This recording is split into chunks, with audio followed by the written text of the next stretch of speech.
Saber mesmo. Sua visão sobre a educação hoje no país, Brasil, nível, a gente pode falar estadual, porque assim, existem as esferas federal, estadual, municipal. Parecem que às vezes elas não se conversam, né? É um negócio muito estranho, porque a federal diz uma coisa, né? Que para os ministros que passam ali, tá tudo ok.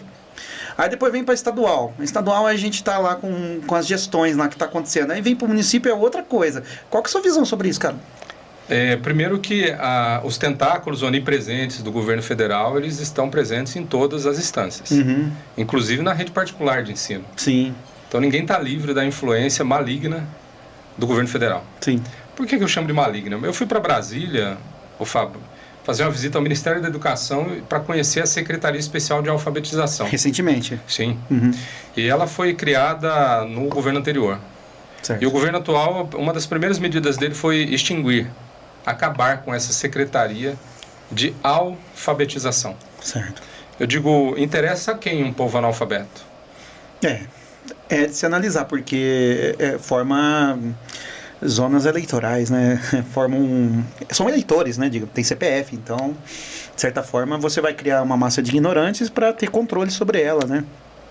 Pelo menos eu tenho esse pensamento também, acho que é o seu, né? Também. E, Fábio, a gente pensa o seguinte, por mais que os professores se esforcem, minha sogra é professora, minha esposa é professora, minhas 2 filhas são professoras, minha mãe era merendeira, eu morei dentro da escola, meu pai foi zelador da escola no final da vida dele. Sim. Inclusive, o último emprego que ele teve como servidor público foi como zelador de uma escola.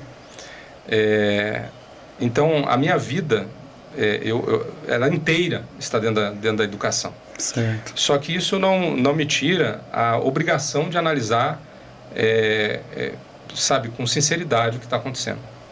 E, sim, existem exceções louváveis, mas o sistema de ensino estatal obrigatório, ele faliu, e faz tempo. E substituir e a adoção do conteudismo, de intoxicar as nossas crianças com conteúdo, fingindo que isso é educação, desculpa, mas não é. E eu levo isso tão a sério, Fábio, que eu tenho 3 filhos adultos, hoje todos já chegaram à universidade, mas eu tive que passar por uma experiência muito interessante, já não há muito tempo, que foi a experiência do homeschooling. Eu fui pai homeschooler. Certo. Minha esposa é pedagoga, além de professora, né? Então, quando a minha filha caçula, ela passou no Cotil e no Trajano aqui em Limeira, e falou que preferia fazer o ensino domiciliar. E veja, de novo, eu não acredito em nenhuma ditadura. Nem de juiz, nem de político, nem de nenhuma. Não. Eu não acredito. E muito menos, então, naquilo que funcionou para mim, tem a obrigação de funcionar para todo mundo. Não é assim. Sempre é assim. O ensino domiciliar, meus pais não tinham condição de fazer, eles eram muito simples. Eles ofereceram o melhor que eles podiam e, graças a Deus, eu os tive. Mas com a nossa filha caçula, nós tomamos a decisão de fazer o ensino domiciliar. E o que aconteceu? O Brasil não dá amparo legal para famílias que fazem o ensino domiciliar. Então você é obrigado a colocar o seu filho na rede pública, ou na rede privada. Sim. Mas você é obrigado a matricular o seu filho. Se você não matricula, você corre o risco de ser processado pelo Ministério Público, perseguido pelo Conselho Tutelar. Mesmo que você tenha passado por 2 programas de doutorado, sua esposa seja professora, pedagoga, com mais de 15 anos de experiência em ensino, apesar de tudo isso, você não tem o direito de educar os seus filhos, mas é obrigado a colocá-los no sistema de ensino escolarizado estatal obrigatório. Sim. Quer dizer, por um lado te punem, porque não te oferecem aquilo que o seu rico dinheirinho pago em impostos deveria oferecer. E por outro lado te proíbem ou tentam te proibir, né? Você fica de alguma maneira... Pra você ter uma ideia, essa experiência foi tão interessante que a minha filha, essa filha caçula que passou pelo ensino domiciliar, ela já escreveu 3 livros durante o período do ensino domiciliar. E um deles é muito interessante porque ela retrata a experiência que ela teve se sentindo como uma... como é que eu posso dizer? Como uma pessoa fora da lei. porque ela estava simplesmente... Ela fala 3 idiomas, lê em 6, está aprendendo um 7º, né? E alguém já me perguntou assim, ô Paulo, a melhor coisa do ensino domiciliar foi o resultado intelectual? Eu digo não. Eu digo porque muitas pessoas que eu conheço mais ou menos da faixa etária dela, assim, um pouco mais, um pouco menos de 20 anos, muitos estão tomando remédio de tarja preta. Quer dizer, os nossos adolescentes, as nossas crianças, os nossos jovens, eles estão... É só um problema de ensino e aprendizagem? É só um problema pedagógico que nós temos? Eu penso que não. Então, eu vejo com muita preocupação o fato de os professores perderem a autoridade ao longo do tempo, criarem-se leis para proibirem os professores de fazerem alguma correção não pedagógica, né, comportamental, por exemplo, com os alunos. Sim. Quer dizer, vai minando a autoridade dos professores, ou seja, vai tirando da mão deles a possibilidade de agir. Sim. Rapaz, eu não vou citar nominalmente, mas dentro de uma escola de Limeira, eu fui participar de um trabalho de prevenção às drogas e a coordenadora, na verdade, a vice-diretora, ela não conseguiu nos atender enquanto a gente estava fazendo as primeiras palestras. Na hora que surgiu um intervalo, ela nos procurou, olha, desculpa, tá, que o dia tá muito estranho, não sei o quê. Uma das crianças tinha cheirado uma carreira de tangue do suco em pó. Você tá brincando? No banheiro. Uhum. E teve um choque anafilático, teve que chamar o SAMU, sei lá o que, para remover essa criança, essa adolescente para atendimento médico. Uhum. Uma outra estava se cortando no banheiro. Quer dizer, e aí a gente olha assim, oi? Isso está acontecendo dentro da escola? Está sim. Quer dizer, não adianta a gente varrer esse problema para debaixo do tapete. É isso que está acontecendo. Deus do céu. Então, não é só uma reformulação de diminuir o conteudismo, né, o excesso, a intoxicação de conteúdo. Uhum. Eu acho que tem mais coisas que a gente precisa fazer, passa também pela restauração da dignidade e da autoridade dos professores. Sim, eu analiso por isso, e tudo que você falou aí, Paulo, cara, eu me vi em cada situação. Porque, assim, algumas eu não passei, logicamente, mas algumas eu passei e eu tenho certeza que eu vou passar se eu seguir por alguns caminhos. Por exemplo, eu sou professor de educação física, eu dou aula geralmente em parte externa da escola. Tem atividades que eu não dou. Por quê? Porque eu tenho receio dos pais.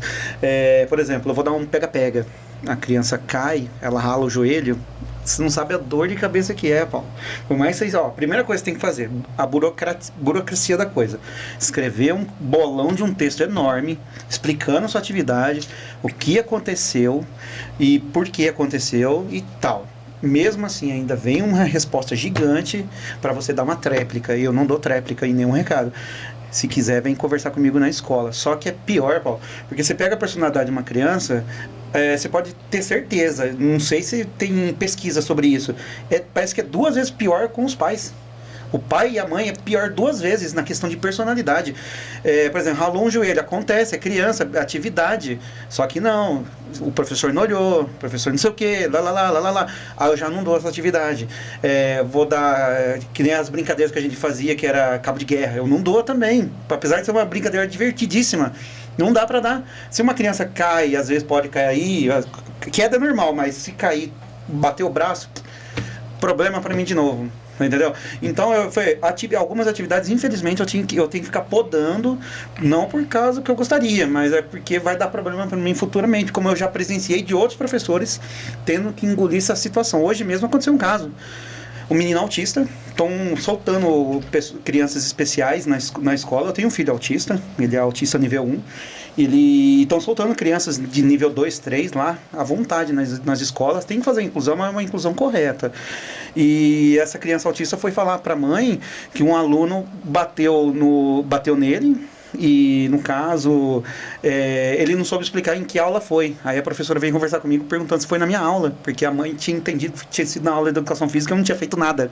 Eu falei, cara, tem que sair de casa pra perguntar um negócio desse, meu, que absurdo. Enfim, eu falei, não foi na minha aula que eu tô observando, eu não vou permitir uma agressão, mas assim, a gente tá pisando em ovos, resumido, a gente tá pisando em ovos dentro da escola, porque a gente perdeu a autoridade e, tipo, eu entendo que os pais estão muito mais ligados a saber mais dos direitos do que dos deveres. E isso é uma coisa que me pega muito, Paulo. É o que está desanimando a maioria dos professores, e eu digo isso com propriedade, porque eu estou dentro da rede municipal. Mas isso pode ser reverberado no estadual. Eu tenho amigos da rede estadual, eles falam a mesma coisa, cara. Falam, a gente não tem segurança para dar aula. A plataformização e tecnologia é importantíssima, mas ela tem que ser feita de uma forma correta, e ela não está sendo feita. Um amigo meu me confidenciou, professor também, ele chegou e falou, cara, 25 minutos para você dar a presença dos alunos, plataformizar o seu conteúdo, 10, 15 minutos de aula e 5 minutos para retornar para a sala. Como é que você dá uma aula de qualidade desse jeito? E educação física, como é que você dá uma aula de qualidade desse jeito, cara? Fica difícil. Eu falei, eu entendo que a tecnologia é importante. Agora lançaram essa lei agora de celular na escola, não, que de certa forma é bom, né? Mas assim, como é que você faz para fazer um contrapeso nisso, deixar o negócio, duas medidas, né, Paulo? Porque assim, eu vejo que é um problema grave na educação e que nem você falou, a questão do currículo.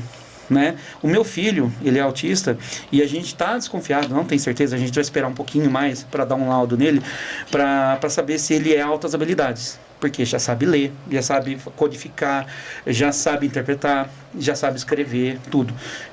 Eu perguntei para ele hoje, que atividade você fez hoje? Eu fiz o número 1. Pô, o menino sabe contar até 1000 já, cara. Ele sabe escrever até 300, assim, escrita. Ele fez o 1 hoje.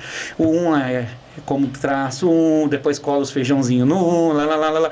Cara, a gente já tá nisso.